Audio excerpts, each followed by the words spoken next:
নমস্কাৰ বন্ধু বান্ধৱীসকল, পুনৰ এটা নতুন ভিডিঅ'লৈ আপোনালোক সকলোকে স্বাগতম জনাইছোঁ।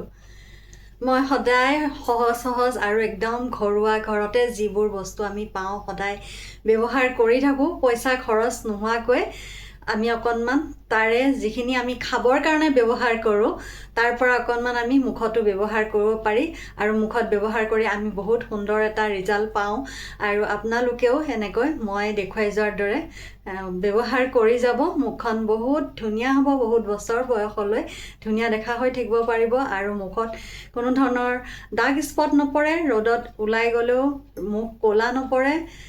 তেনেকুৱা ধৰণৰ মই সৰু কিছুমান বিউটি টিপছ দি থাকোঁ, আপোনালোকে সেইবোৰ চাই ব্যৱহাৰ কৰিব আৰু ঘৰুৱা বস্তুৱে কোনো ধৰণৰ ছাইড ইফেক্ট নকৰে, সেইবাবে অতি উত্তম ঘৰুৱা বস্তু আৰু একদম খৰচ নপৰে। তেনেকৈ মই সদায় আপোনালোকক দেখুৱাই গৈয়ে আছোঁ বাৰু। আজি মই আকৌ অন্য এটা বিউটি টিপছ দিবলৈ ওলাইছোঁ, একেবাৰে সহজ। আমি যিবোৰ বস্তু কেতিয়াবা কিছুমান বস্তু আমি পেলাইও দিওঁ, তেনেকুৱা বস্তুৱেদিও আমাৰ মুখখনৰো যতন ল'ব পাৰি। এতিয়া মই দেখুৱাবলৈ লৈছোঁ, আহকচোন বাৰু চাওঁ। প্ৰথমতে মই মুখখন অকণমান ক্লিন কৰি ল'ম বুলি ভাবিছোঁ। তাৰ বাবে ক্লিনজিং এটা মই নিজে প্ৰস্তুত কৰোঁ ঘৰতে। মই এনেই এল'ভেৰা জেলেৰে মুখখন ক্লিন কৰোঁ, ধুনীয়া চাফা হয় আৰু এল'ভেৰা জেল বহুত বেছি মোৰ স্কিনখনৰ বাবে উপকাৰী। আপোনালোকেও ভালেই পাব নিশ্চয় এল'ভেৰা জেল। মই এতিয়া বৰ্তমান লৈছোঁ 1 চামুচ গাখীৰ 1 চামুচ লৈছোঁ। ইয়াতে মই গাখীৰখিনিৰ লগতে মই অকণমান নেমুৰ ৰস মিক্স দি দিম। তেতিয়া গাখীৰখিনি অকণমান ফাটাৰ দৰে হৈ পৰে, নেমুৰ ৰস দিলে ফাটাৰ দৰে হৈ পৰে, ফাটা গাখীৰৰ দৰে। আৰু এইখিনি দি মই মুখখন ক্লিন কৰিম। মুখখন বহুত ধুনীয়া চাফা হয়, ভিতৰৰ পৰাই চাফা কৰি আনে। এইটো কপাহৰ টুকুৰাৰে মই এইখিনি মুখত লগাই চাৰিওফালে ঘূৰাই এনেকৈ মুখখন ক্লিন কৰিম। আমি ভাত ৰান্ধোতে মুখত তেলৰ ছিটিকনি পৰে আৰু ঘৰ চাফা কৰোঁতে মুখত ধূলি বালি লাগে। তাৰ উপৰিও আমাৰ ছালখন মৰি থাকি স্কিনৰ মৰা ছালবোৰো লাগি পেলাই স্কিনখন দেখাত বহুত বেয়া হৈ যায়। সেইবাবে আমি এনেকৈ বহুত যতন লৈ থাকিব লাগে স্কিনখনৰ, তেতিয়া কোনো ধৰণৰ সমস্যা নহয়। এনেকৈ মই দেখুওৱাৰ দৰে চাৰিওফালে মুখখন ঘঁহি লাহে একদম প্ৰেছাৰ নপৰাকৈ স্কিনখনত লাহে দিব। বহুত বেছি জোৰে প্ৰেছাৰ পৰিবলৈ দিলে স্কিনখনৰ আকৌ ক্ষতি হোৱাৰ সম্ভাৱনা থাকে। সেইবাবে একদম লাহে ঘূৰাই চাফা কৰি দিব। হৈ গৈছে, মই এইখিনি ধুই আহোঁ। তাৰ পাছত পেক এটা মই তৈয়াৰ কৰিম, আপোনালোকক দেখুৱাম। মুখখন ধুই আহিলোঁ, একদম বহুত কোমল লাগে আৰু বহুত উজ্জ্বল লাগে। এইটো যিটো মই গাখীৰত অকণমান নেমু ৰস চেপি পেলাই যিটো ক্লিনজিং দেখুৱালোঁ মই, সেইটো ড্ৰাই স্কিনৰ কাৰণে ভাল হয়। বহুত মুখখন কোমল কৰে, মিহি কৰে আৰু উজ্জ্বল কৰে। কেতিয়াবা স্কিনটো ড্ৰাই হৈ পৰে মোৰ আৰু কেতিয়াবা অইলি হৈ পৰে। আৰু ড্ৰাই এনেকুৱা ধৰণৰ পেকবোৰ আপোনালোকক দেখুৱাই থাকোঁ, যিবোৰ মোৰ স্কিনটোৰ লগত নহ'লেও মই কিছুমান পেক লগাওঁ, তেতিয়া মোক বেছি ড্ৰাই হৈ পৰে। সেইবাবেও আপোনালোকেও চাই চিতি যিবোৰ আপোনালোকৰ স্কিনৰ লগত মিলে সেই বস্তুবোৰ আপোনালোকে ব্যৱহাৰ কৰিব। যিবোৰ অইলি স্কিনৰ কাৰণে ভাল হয়, যিবোৰ কিছুমান বস্তু আছে ড্ৰাই স্কিনৰ কাৰণে ভাল হয়।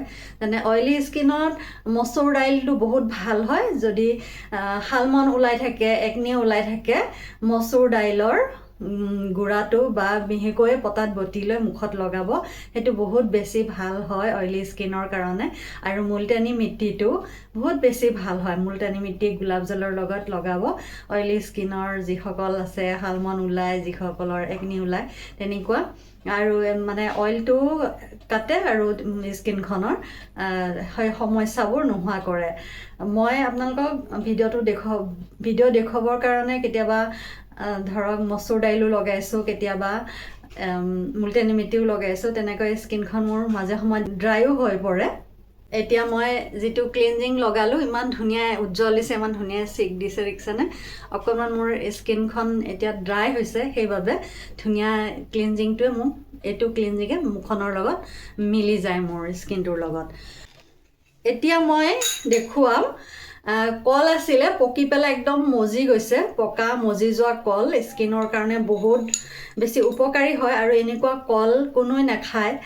কেতিয়াবা কেতিয়াবা এনেকৈ প্ৰসাদত প্ৰায়ে এনেকুৱা কলবোৰ আহে, আহিলে কোনোৱে যেতিয়া নাখায় সেই কলবোৰ মই থৈ দিওঁ মুখত লগাবৰ কাৰণে।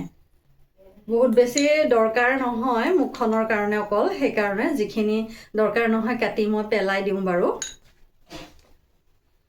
এতিয়া মই কলৰ টুকুৰা অকণমান লৈছোঁ, এনেকৈ এইখনৰ সহায়েৰে ভাঙি লওঁ, তেতিয়া একদম ধুনীয়াকৈ মিহি হৈ পৰে। কলৰ লগত বেচন মিক্স কৰিব পাৰি, নাৰিকল তেল মিক্স কৰিব পাৰি, তেনেকৈও এটা পেক তৈয়াৰ কৰি মুখত লগালে বহুত ধুনীয়া ৰিজাল্ট দিয়ে। আৰু মৌ ৰসেৰেও এটা সুন্দৰ পেক তৈয়াৰ কৰিব পাৰি। এতিয়া মই মৌ ৰস দিম। মৌ ৰসে স্কিনখনৰ শ্বাইনিং কৰাত সহায় কৰে। সেইখিনি একদম ধুনীয়াকৈ ভাঙি গৈছে। ইয়াতে মই মৌ দিম, আৰু মৌ নিদিয়ে যদি মৌ নাথাকে, ঘৰত গাখীৰ থাকে, কেঁচা গাখীৰ, তেতিয়াহ'লে কেঁচা গাখীৰো ব্যৱহাৰ কৰিব পাৰে। কেঁচা গাখীৰ অকণমান মিক্স দি পেলাই ধুনীয়াকৈ মুখত গোটেইখন মুখতে লগাই ল'ব। বহুত ধুনীয়া ৰিজাল্ট দিব, স্কিনখনৰ বহুত ধুনীয়া এটা উজ্জ্বল হ'ব। মৌ দিলোঁ মই ইয়াতে।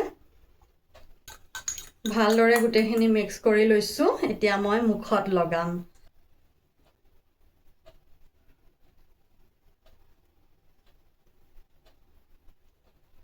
পকা মজি যোৱা যিকোনো কল ঘৰত থাকিলে পেলাই নিদিব, এনেকৈ মুখত লগাব।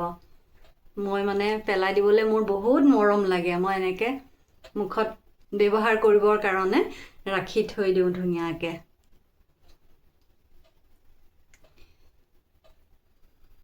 হৈ গৈছে লগোৱা। 10 মিনিট সময় থাকি মুখখন ধুই দিম মই। তাৰপাছত আপোনালোকক দেখুৱাই আছোঁ। 10 মিনিট হৈ গ'ল, মুখখন ধুনীয়াকৈ ধুই আহি গ'লোঁ। ইমান যে উজ্জ্বল লাগে, কিমান যে এনেকৈ ঘৰুৱা কম খৰচতে দামী ফেচিয়েল নকৰাকৈ ইমান উজ্জ্বল লাগে, আৰু বহুত বছৰ বয়সলৈ আমি ধুনীয়া হৈ থাকিব পাৰোঁ। সেইবাবে আমাৰ স্কিনখনৰ যতন লোৱাটো অতিকৈ দৰকাৰী। ভিডিঅ'টো আজিলৈ ইমানতে সামৰিলোঁ। ভাল পালে লাইক কৰিব, কমেণ্ট কৰিব আৰু ছাবস্ক্ৰাইব কৰিব। ধন্যবাদ।